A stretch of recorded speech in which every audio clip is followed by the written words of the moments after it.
Get daily encouragement sent straight to your inbox with the Jesus Calling Daily Email. This free email highlights select excerpts from Jesus Calling and other titles from Sarah Young, along with a special passage of Scripture to help jumpstart your day. Sign up for free at jesuscalling.com/daily email. I love it. I love to get to meet people from all over the world and get to hear everyone's stories about Ariel. So I'm singing Part of Your World all the time, which I love. I love getting to sing that song. Never, ever get tired of it. Life is good. Life is full. We are very blessed, very thankful. Welcome to the Jesus Calling podcast. Connection is one of the most important components to having a satisfying and full life. Connection to our family, our friends, through our work, and what we bring to others in the world has the effect of making us feel like we are part of something bigger than ourselves. Since God created us for connection, it is His desire that we connect with Him too. In Jeremiah 29:12, God beckons us to connect with Him simply because when we do, we can know that He hears us, and knowing that God's ears are always open to us is the bedrock from which we can move forward confidently in life. Our guests this week have made it their life's purpose to connect with others in important ways and recognize their desire for connection comes from their own connection to God. Jodi Benson is best known as the voice actor of Ariel in The Little Mermaid. She's had the honor and the privilege of creating a character that has been known by several generations of parents and children, building connection to millions through her artistry. Deb Liu is a second-generation Chinese immigrant. Connection with a community that was somewhat foreign to her when she was growing up was something Deb always longed for, which eventually she found when her family was embraced by their first real church home. She stayed mindful of how to build those connections all throughout her career at places like Facebook and eBay, and at her current position as the CEO of Ancestry.com. Let's start with Jodi's story. Hi, my name is Jodi Benson, and I'm the original singing and speaking voice of Ariel, the Little Mermaid, for the Walt Disney Company, as well as the voice of Barbie in Toy Story 2 and 3, and Thumbelina, and I am honored to be a Disney legend. I am from Rockford, Illinois, which is outside of Chicago, and I kind of started I think at the age of 5, started singing pretty much all the time, and sort of came out of the womb singing, according to my mom. And my sister taught me how to play the guitar when I was 9, and we started doing guitar masses at church on Sundays together, and that was just so much fun. And I kind of decided, I think around the age of 8 or 9, I sort of told my mom I'd like to make a living, to sing, dance, and act and do Broadway. Of course, I'd never seen a Broadway show or really seen hardly any theater except community theater in my town. But for some reason, I just had this idea that I really wanted to find out what Broadway was all about. So that was sort of my big, big dream as an 8-year-old girl, and continued to do whatever I could find to be a part of in Illinois and in my town. Through middle school and high school, there weren't a ton of opportunities, but whenever I could find something to do, in our high school, we did a musical each year, sometimes like a musical and then a review at the end of the year. I would be a part of that, and decided that I'd like to pursue this for college. I got my first taste of real training when I was 17, and I started college at Millikan University. And that's really where that flame started to ignite for me as far as really thinking about pursuing musical theater. I really had an incredible opportunity at Millikan University to start portraying leading characters in musicals. And I was there for my freshman year and, had the lead in the very first musical that I auditioned for, which was so shocking to me. And at that point, I thought, this is something I feel like God has given me a certain skill and a certain skill set to be able to investigate can I go down this path? As it turned out, just really felt like God was prompting me to go to New York. So I got my equity card, and it just kind of started from that point on, so I started working professionally when I was 18, and thankfully had continued on. And I wasn't a waitress at any point in time, which was really quite miraculous. But just to be able to feel like, God had given me these gifts, and I just wanted to use them to the best ability that I could and be able to support myself and try to make a living, doing this crazy business. So, definitely God just really created the path very, very clearly for me and for my husband. And he was my boyfriend at the time, and really pursued this industry knowing that this was God's plan. We moved to Los Angeles. We didn't have a home. We didn't really know what that was going to look like, but he knew. And he knew that if I can keep my eyes on him on a daily basis, then I could trust him. And historically, having seen throughout the journey of life that he has repeatedly been trustworthy in my life and how he has shown up. And for me, he usually shows up for me, for my family and our marriage and with our kids in the 11th hour. Divine orchestration is truly the key, because we can have this plan in my mind. I can have this, I'm 17 years old and I'll have this plan. And my plan was just blown up because God's plan was 1,000 times better. Starting with the Walt Disney Company in 1987, I think, I was doing a Broadway musical called Smile with Howard Ashman and Marvin Hamlish. And that Broadway show closed very, very quickly, sadly.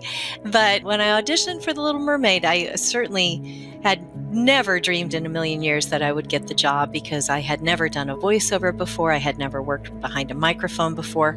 And it just so happened that God's perfect plan was for me to become Ariel. And I learned and made a ton of mistakes along the way. But as I look back in this journey of 35 plus years now, it is truly a ministry. And it's such an honor and such a blessing to have the opportunity to be the voice of Ariel, but also to just come in contact with so many amazing fans around the world. And we are on our sixth generation now of families who have started to fall in love with Ariel. And it's just a huge honor to be a small part of their story, of each one of these people that get to share their story of what Ariel means to them and how they grew up with this character and their relationship to the film and to the character. And it's a huge responsibility, and I take it very seriously, and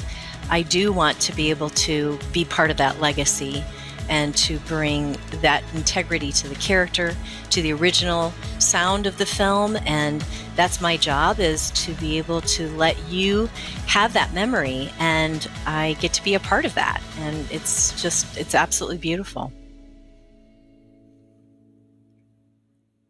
I think God is so gracious in that way. And this analogy and this sort of metaphor was given to me by a friend one time that, when you are, let's say you're taking a walk at night and it's completely dark and you have your little flashlight, and your flashlight gives you the next step where your footing is going to land. Just the next step, not a half a mile, not a half a block, not even 6 feet.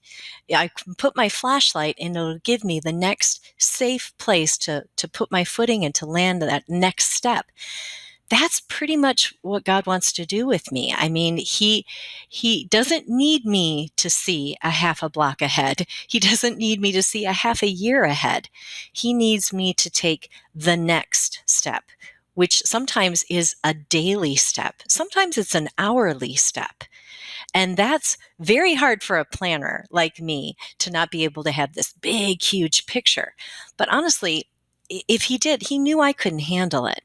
I mean, if he showed me at 17 or at 21 or at 25 things that were 5 years in advance, he knew I wouldn't be able to handle it. That's how gracious and loving and kind He is. So He gives me just enough that I can handle. So the whole journey is a faith walk. The whole journey is definitely letting go and doing a trust fall. It really is. But after all these years of walking as a believer, I know that He shows up at the last moment. And again, I can trust Him. There are times that I can be pretty frustrated with God, pretty frustrated, and He can handle that. He is okay with my level of frustration or disappointment or my plethora of questions, especially the why questions. And He can handle all that mess. I just have to bring myself to Him as messy as I am for that day, in whatever that looks like. He doesn't need me to be a certain way, do a certain thing, prepare myself in a certain way, and then, hey, I can have this conversation with you, God. He's like, you just need to come to me, period, in whatever way, shape, and form that looks like. And it can be very messy. It can be in tears. It can be, again, in frustration. It can be in disappointment, in a season of questioning that whole why is this going on? Why is this happening to this person? And He can handle me in any way that I present myself to Him. And I think that's brought tremendous peace to me, to know that it's not a destination, it's a daily process. I have used Jesus Calling as devotionals for many, many years. I love it. I love getting to have my Jesus Calling devotional and being able to really listen and to hear from God for the day, and gets me into the Word each day, which is vitally important for me. And the days when I don't, I know the difference. It definitely makes a difference when I have missed that. So I think, again, it helps me to focus, helps me to get my heart in the right place, helps me to be able to listen clearly to what God has for me for that day. And when I've missed it, it makes a huge difference, because then I can sense sort of the chaos coming in, a little bit of frustration, a little anxiety, a little bit of sadness, whatever starts weaving in through the day when I have not set my heart into the right place to start the day off with for me. So all of the devotionals have been really so life-giving for me.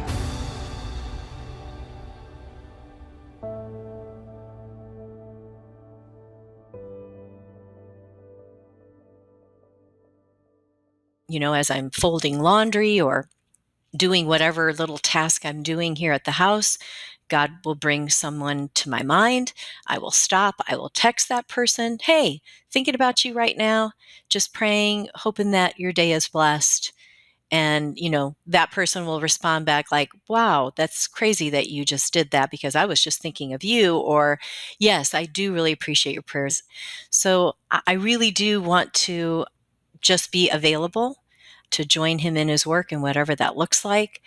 I know that that's a gift that God has given me, is to lift up and encourage others.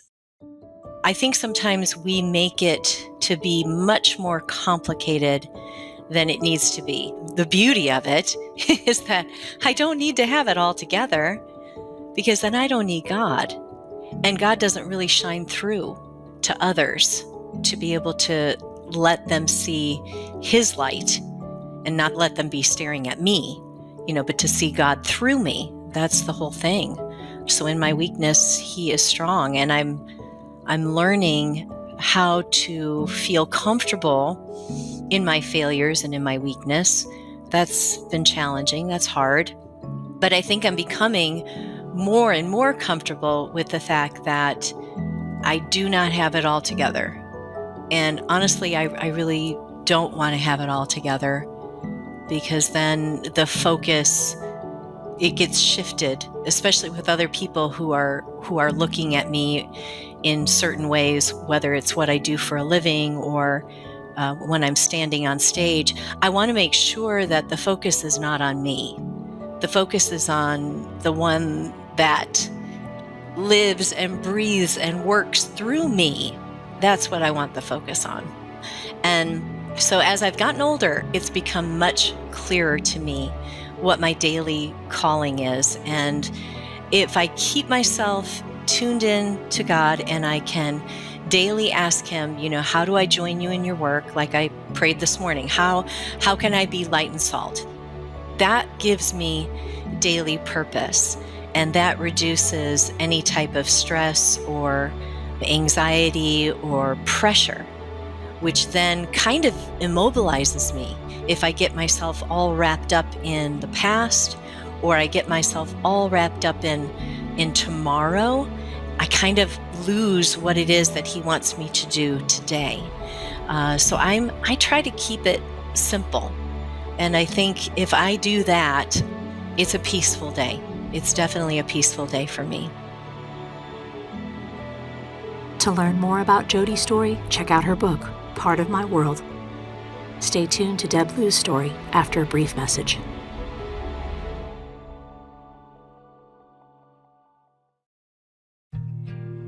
Sometimes life can be really stressful, whether it's personal day-to-day struggles or overall world issues that make us feel overwhelmed.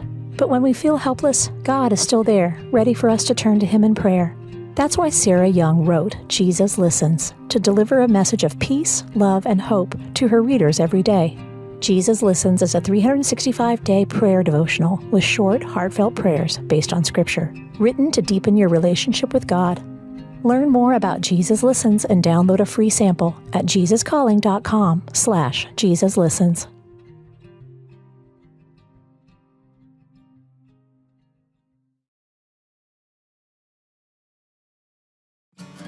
Our next guest is Deb Blue, CEO of Ancestry.com.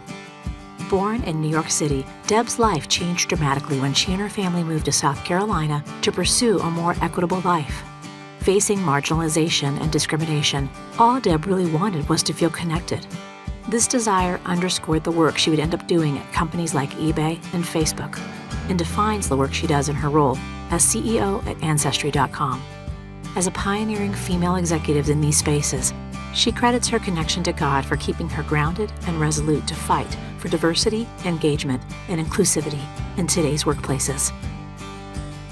I'm Deb Blue, and I'm the president and CEO of Ancestry, a 35-year-old company that's the leader in DNA and family history. I think I've always wanted to seek connection. I really struggled with connection growing up, being so different. And so when I, had the opportunity to work at Facebook and at Ancestry, I had the opportunity to really build companies and products and work with people who are about connecting the world. And, even today, it's really in the work I do at Ancestry, it's really about connecting people with their own history. The work that we do is to really help people discover their own past, to discover new family members, to discover something about themselves they never knew. And part of what attracted me here was that we're one human family and we're way more interconnected than you can ever imagine. My parents and all of my relatives lived in a small area in New York called Queens. And I grew up my first 6 years really close to everybody around me. I spoke Chinese with my family. It never occurred to me that I was different than anyone else. Then when I was 6, my parents decided to move to South Carolina, a place they had never even been to and barely had ever heard of. They did this because my dad was being discriminated at work. He was given the technician title in the work that he was doing, and he couldn't get the engineering recognition he had, even though he had a certified engineering degree in America. And so he got a call from a friend of his who said, "They don't discriminate in the government. Come to South Carolina. I can get you a job with the government." And my parents picked up our entire family, sold the house, and moved to a place they had never been. Growing up being one of the very few Asian Americans in South Carolina was very hard. It was less than 1% Asian there when I was growing up, and it was very difficult to be the other, to be different. What was most difficult was People would come up to us in the street and actually say, why don't you go back to where you came from? People would say, what are you? Where are you really from? When I would say New York, they said, no, really. And this has sense that I never belonged, that every single day I was somebody who didn't belong with the people around me. Being told that I was strange, that the food I ate was strange, that I spoke a different language, that I looked different. I just felt so alienated from all the people around me. And it really transformed the way I looked at the world. The racial bullying, the broken windows, our house was egged, just what people said to my parents, they had a resilience I could never have imagined. And I allowed that to really deeply affect how I looked at the world. In so many different ways, the things that were turning points in my life were about what our race was. And it was so difficult to grow up knowing that. So much good can come out of so much bad, and yet it did leave a scar.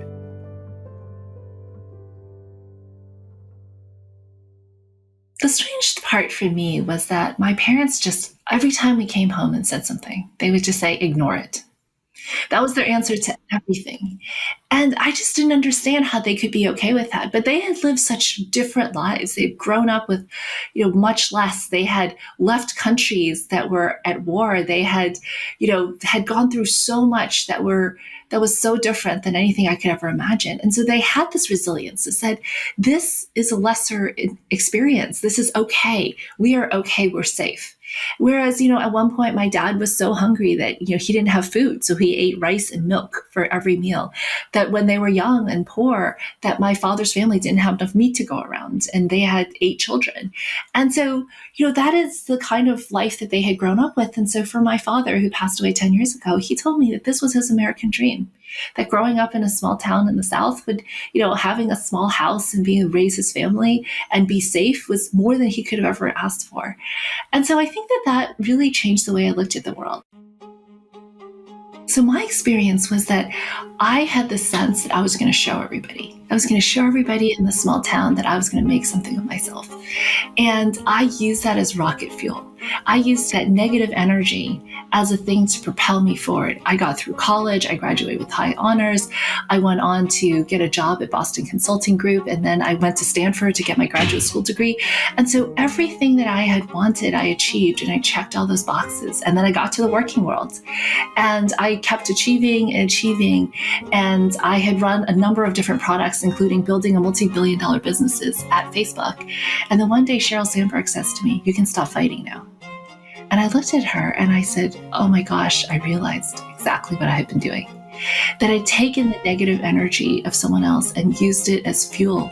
But as you know, rocket fuel is extremely combustible and it can burn up everything around it.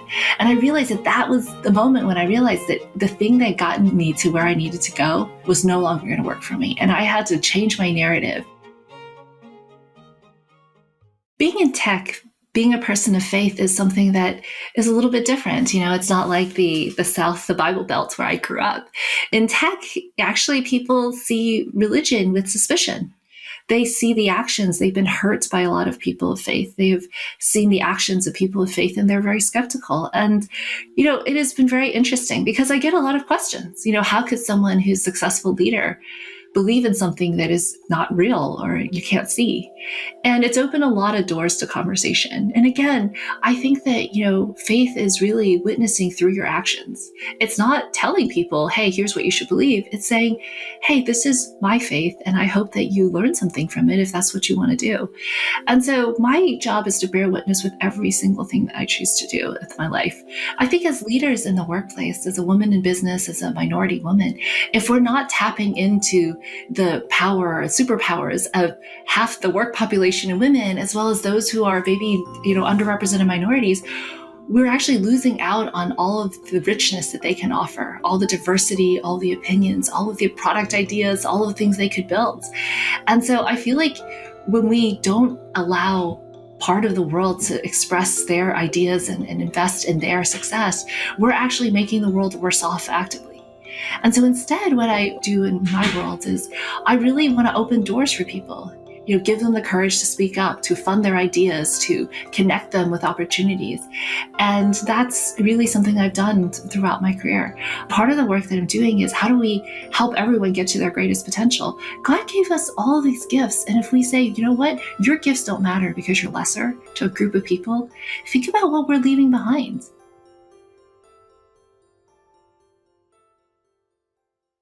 I think we have so much more power than we give ourselves credit for. And every time we say, you know what, I don't have power to change the circumstance. But you have so much more opportunity to change your circumstance, to take control than you think you do. And I think we teach people, hey, we should just take what comes. But we can bend the arc of history. Think of those people who have changed entire societies and changed people's lives, both good and bad, with the choices they make. I think we are given those same choices to do good or to hurt others every single day. And I think if we choose to bless others, to be people of grace, I think that amplifies. They say that happiness is contagious, that when you're around optimists, people are more optimistic. And I think that's true. And I think each moment you have in life is a choice. It's a choice to lift others up or to tear others down, to create value in the world or to consume value in the world. And I think that's really why I wrote this book, is to say, every time there's a crossroads, choose the thing that's going to give you the opportunity to influence things for the better in your life and others. To learn more about Deb Liu, you can find her on social media and check out her book, Take Your Power Back, wherever books are sold. If you'd like to hear more stories about the power of connection, check out our interview with Tim Atwood.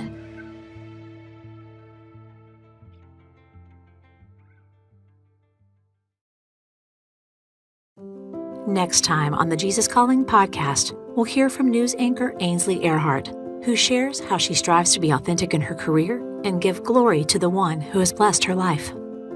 I said, God, I'm ready to give you my life. I'm ready to change my life, and I want a purpose. Please take my life and do with it as you may, and I'm willing to follow you. Want to hear more inspirational stories of people who have been changed by a closer walk with God? Then subscribe today to the Jesus Calling podcast on Apple Podcasts, Stitcher, or wherever you listen to your podcasts. And please be sure to leave a review, which helps us reach and inspire others with these stories. Plus, if you like seeing our guests as well as hearing them, you can find video interviews available on our YouTube channel at youtube.com/JesusCallingBook, on Facebook, and on the Jesus Calling Instagram page.